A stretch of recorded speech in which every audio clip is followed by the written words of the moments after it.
A lot happened in the Daybell investigation over the course of 8 weeks last fall. Crucial events occurred here in eastern Idaho during September and October that are key points in the investigation against Chad and Lori Daybell. Here's a closer look at the days, hours, even minutes that led up to where we are today. September 1st or 2nd, Lori Vallow moves into a townhouse on Pioneer Road in Rexburg with her brother, Alex Cox, and children, JJ Vallow and Tylee Ryan. Neighbors told police they helped the family move in, and over the next few weeks, their son played with JJ multiple times. Alex eventually moved into his own unit at the same complex. 1 week later, September 8th, Lori, Alex, JJ, and Tylee go to Yellowstone. These photos were taken at the park, and it's the last time police can find any record of Tylee being with Lori. The next day, Monday, September 9th, police say Alex's phone was at Lori's apartment where the kids were staying from 2:42 a.m. until 3:37 a.m. Detectives say this is significant because it's the middle of the night and the only time in September Alex appears to go to Lori's house between midnight and 6 a.m. He goes back home at 4:37 a.m. and stays there until 8:59 a.m. 22 minutes later, he is located at Chad Daybell's property. At 9:21, a GPS data point places him at the east end of the barn on Chad's land. Alex appears to stay at the home for over 2 hours. Then at 11:52 a.m., he's located at Del Taco in Rexburg.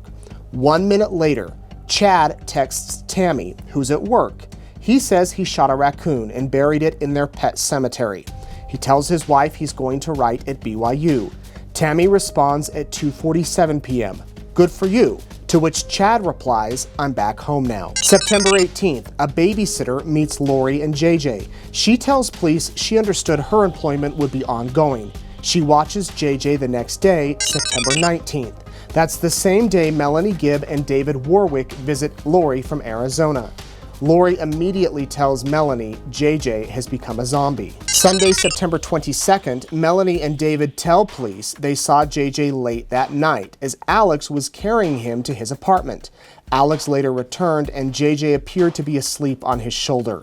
The next day, Monday, September 23rd, David wakes up and asks Lori where JJ is. It's between 8 and 9 in the morning.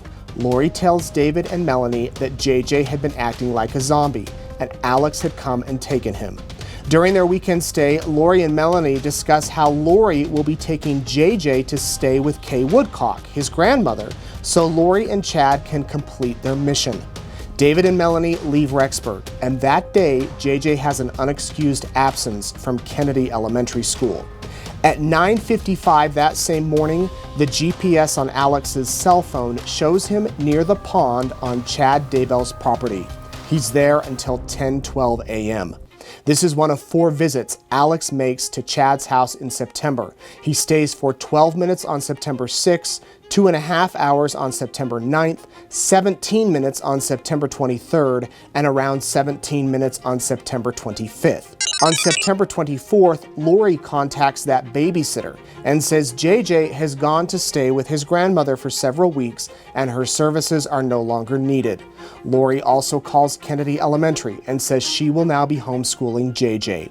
1 week later, on October 1st, Lori visits Self Storage Plus in Rexburg and signs an agreement to rent a unit using the name Lori Ryan.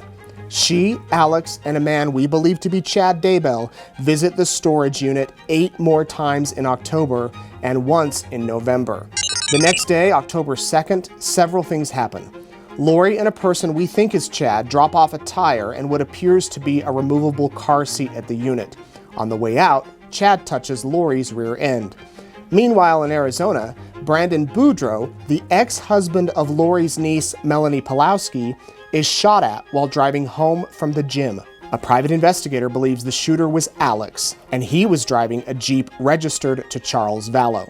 Also on this day, a size 4 sterling silver southwestern style malachite gemstone is ordered on Charles Vallow's Amazon account. It's shipped to Lori's Rexburg home, and it's the same ring spotted in her wedding photos weeks later. On October 3rd, Lori returns to the storage facility with a different man, likely Alex, and they remove the tire and car seat from the locker. That day, family members tell me Chad was working outside and he came in to tell Tammy that Grandma Cooper had visited him. She told him Tammy needed to go see her parents in Springville, Utah. Tammy had told Chad earlier in the week that she wanted to see her family, but he was hesitant to go. She never traveled by herself, always with Chad or with the children. But after Chad told her about this visitation, she got in the car the next day on October 4th and drove to Springville. That evening, she had dinner with her parents and spent the night at her sister's home. She woke up the next morning around 9 and drove back to Rexburg.